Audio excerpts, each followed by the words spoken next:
मालतीबाई, तुम्ही शास्त्रोक्त गाणं तेव्हापासून गात होता की अलीकडे विशेष शास्त्रोक्त संगीतावर भर दिलाय? नाही, बरीच वर्ष झाले मी शास्त्रोक्त संगीतावर भर दिलेला. हां हां. पण मग काय शास्त्रोक्त संगीत आणि भावगीत संगीत ह्याचं एक कसं काय नातं जड असतं? म्हणजे काय कोणत्याही संगीताला शास्त्रीय संगीताचा पाया हा पाहिजेच की नाही. तर तुम्हाला जरी भावगीत जरी म्हणायचं असलं, स्वरात आल्याची तुम्हाला माहिती असल्याशिवाय तुम्ही तितक्या चांगल्या रीतीने गाऊ शकत नाही. पण आवाज जाडा वगैरे होत नाही ना काही? म्हणजे नाही होत, कारण काय भावगीत गायचं टेक्निक सुद्धा वेगळं आहे आणि शास्त्रीय संगीत गायचं टेक्निक अतिशय वेगळं आहे. त्यामुळे दोन्हीचं क्लॅश होण्याचं काही दाखव ना आम्हाला जरा ते टेक्निक. लपविलास, तो तुमचा हिरवा चाफा, तुमचा तो सुप्रसिद्ध हिरवा चाफा आठवेल की नाही माहिती. लपविलास तू हिरवा चाफा,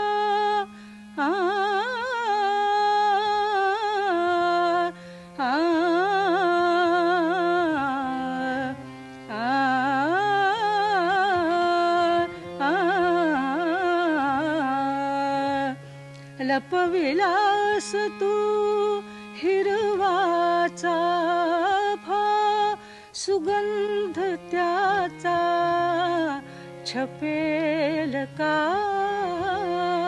प्रीत लपवुनी लपेल का, प्रीत लपवुनी लपेल का.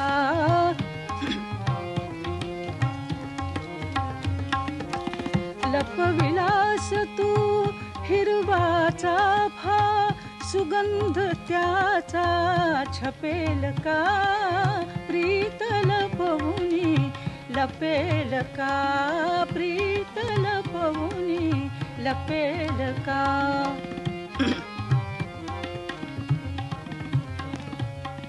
जवळ मने पण दूर शरीरे, जवळ मने पण दूर शरीरे, नयन लाज रे चेहरे हसरे, नयन लाज रे चेहरे हसरे, लपविलेस तू जाणून सारे, लपविलेस तू जाणून सारे, रंग गालीचा छपेल का, प्रीत लपवुनी लपेल का, प्रीत लपवुनी लपेल का.